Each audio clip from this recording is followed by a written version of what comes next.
हरि अनंत हरि कथा अनंता, कहीं सुनहि बहुविधि सब संता। हरि की कथा अनंत है,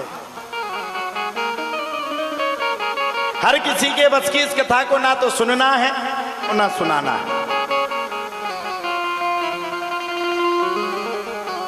मैं आप सबसे प्रार्थना करूं, ये आपके पूर्व जन्म का कोई पुण्योदय हुआ है जो इतनी संख्या में आकर के आप भगवान की कथा में विराजमान हो। भाग्योदय न बहुजन समर्जित न, एक जन्म नहीं अनेक जन्म के जब पाप पुण्य में बदलते हैं तब जाकर के भागवत जी की पवित्रतम कथा सुनने का सौभाग्य हम सबको प्राप्त होता है।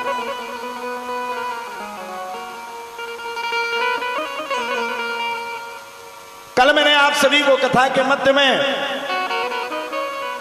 सुना रहा था, राजा परीक्षित को 7 दिन में मृत्यु का श्राप लग गया।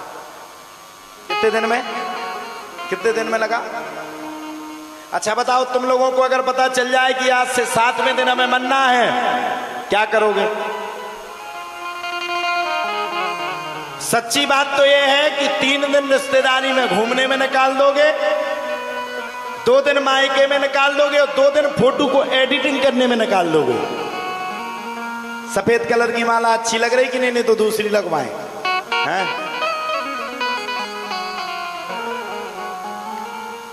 राजा परीक्षित को आज 7 दिन में मृत्यु का श्राप लग गया साहब। राजा परीक्षित ने घर का त्याग करके सीधे सुखदेव बाबा की शरण में पहुंच गए। बरीयानेशते प्रश्नः कृतो लोक हेतो न पहा, आत्मविषम्यतः पुंसाम श्रोतव्यादिस्वयः परः। राजा परीक्षित ने जैसे सुखदेव बाबा के पास पहुंचे, अब भाई घबराए हुए तो बैठे थे। मात्र 7 दिन में मृत्यु के श्राप से मुक्ति चाहिए तो आदमी को घबराहट होती है, मात्र 7 दिन में मरना है। और जब पता चल जाए तब तो दिन भी बहुत जल्दी निकलते हैं। सुखदेव बाबा के चरणों में पहुंच गए और सुखदेव बाबा के चरणों में पहुंच करके सबसे पहले राजा परीक्षित ने एक ही प्रश्न पूछा, म्रियमाणम किम कर्तव्यम। मरने वाले मनुष्य को अपने जीवन में क्या करना चाहिए? अच्छा बताइए, ये अपने लिए पूछा कि दूसरों के लिए पूछा? किसके लिए पूछा है? अपने लिए नहीं पूछा।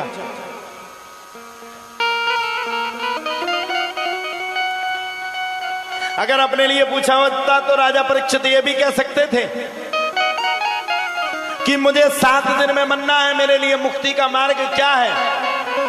लेकिन राजा परीक्षित ने अपने लिए नहीं पूछा, संसार के लिए पूछा। म्रियमाणम किम कर्तव्यम, मरने वाले को जीवन में क्या करना चाहिए। अब सुखदेव बाबा जैसे पहुंचे तो राजा परीक्षित जैसे पहुंचे वैसे सुखदेव बाबा ने शांति के साथ बैठा दिया। आओ बैठो,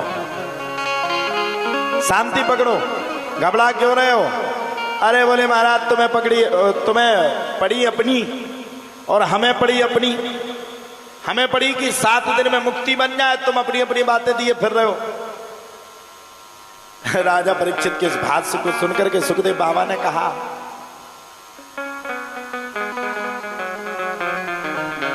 चिंता क्यों करते हो? आए हो तो विराजमान तो हो।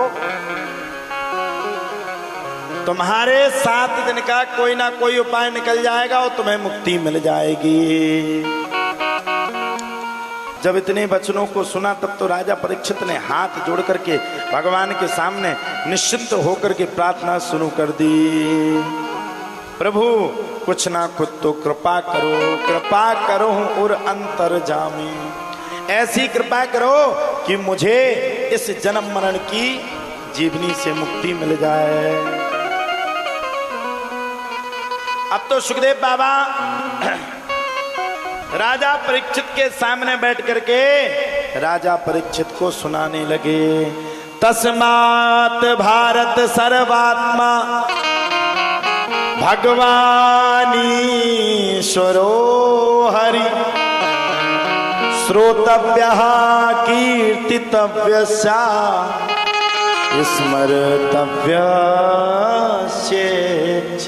भय। हाथ जोड़ करके कह दिया, सुनो राजा परीक्षित, अगर तुम्हें मात्र 7 दिन में मृत्यु के भय से मुक्ति चाहिए तो तुम्हें 3 चीजों को फॉलो करना पड़ेगा, तुम्हें मुक्ति मिल जाएगी। कौन कौन सी? श्रोतव्य। अब जब बात को सुना तब तो राजा परीक्षित से 3 प्रश्न कहे, 3 चीजें करो जीवन बदल जाएगा। बोले कौन सा? सुनाने से पहले सुनने वाले बनो। श्रोतव्य, सुनो, भगवान की कथा को सुनो। अब थोड़ा सा ज्ञान किया आगे से, थोड़ा सा ज्ञान किया पीछे से, कथा पूरी सुनी नहीं, कथा समझ में आई नहीं, बुराई करने लगे। श्रोतव्य, सुनाने से पहले सुनने वाले बन जाओ। पहले कथा को सुनो, श्रवण करो, एक एक चरित्र को जानो। आधे पढ़े सो घर से गए हैं, ज्यादा पढ़े सो घर से गए, कम पढ़े सो हर से गए। पूरा ज्ञान करो। हम लोग भी जब हमारे गुरुजी वगैरह कथा सुनाते थे ना, महाराज जी, हम लोग सुना करते थे, घंटों के हिसाब से समझते थे किस चरित्र को कहाँ कहते हैं, कहाँ चुटकुला लगाते हैं। देखो, बिना चुटकुला के तो माताएं रुक नहीं सकती, ब्रह्मा विष्णु महेश का बुला दियो तुम। और सबसे ज्यादा जनसंख्या ही माताओं की है। आदमी तो तनकसिया है, तुम्हारी सत्ता है ही नहीं है। ताली बजाओ माताओं के लिए। वाह, देखो पूरा पंडाल भरे हुए बैठी हैं, बेचारी धूप में तप रही हैं पीछे, फिर भी बैठी हैं। ये प्रेम है। तो श्रोतव्य, पहले कथा को सुनो। कीर्तितव्यश्च, भगवान की कीर्ति को सुनो। भगवान ने क्या किया, कैसे किया, कौन सी लीला की, भगवान के कौन से भक्त हुए, किस भक्त ने किस समय भगवान की कथा को, अनंत कथा को सुना। पहले तो कीर्ति को सुनो। अब बैठ गई कथा में, आ गई कथा में, 2 मिनट मन लगना नहीं, बैठी यही है। घर पे मन लगा, भैंसिया खसानी डरी कि नहीं डरी, लड़का बिटिया पढ़ के आ गए हुए, रोटी मिली कि नहीं मिली, ऐसा तो नहीं हमारी देवरानी ने कछु तो का के ना हल्ला होए। अब बैठी पंडाल में बुद्धि चला रही घर की, तो कथा भैया समझ में नहीं आएगी। सच्ची बात है कि नहीं? चले जाओ वृंदावन और ध्यान करो दिनारा की, राम धी मोई गज्जा तो भूखन मर रही हुज्जे, राम लीला का बिटिया जाने क्या कर रहे हुए, तो वृंदावन जाने का फल आपको प्राप्त नहीं होगा। जहां बैठे हो, जिस स्थिति में बैठे हो, जिस परिस्थिति में बैठे हो, उस परिस्थिति में भगवान का ध्यान, भगवान का पूजन, भगवान का गुणगान करना अति आवश्यक है। जब तक गुणगान नहीं करोगे तब तक कथा समझ में आने वाली ही नहीं है। तो बोले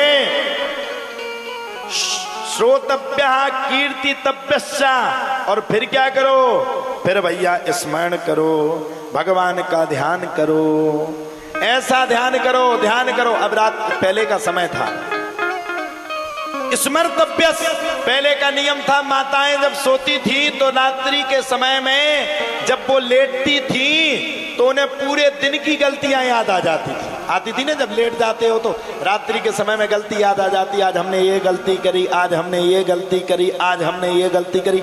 अपने आप आपकी आत्मा सही और गलत का फर्क बता देती थी। और आज का समय, आज का टाइम ही नहीं है, फोन चलाओ चलाओ चलाओ चलाओ चलाओ चलाओ चलाओ, सो गई पतो परो थुतरी पे फोन ही धरो, पतो तो जब परो जब वो भुनसाने बजो अलार्म, अलार्म बजो सो मुंह में भाव कंपन मुंह में ताई का हो, देखो फोन अरे डरो पूरी रात।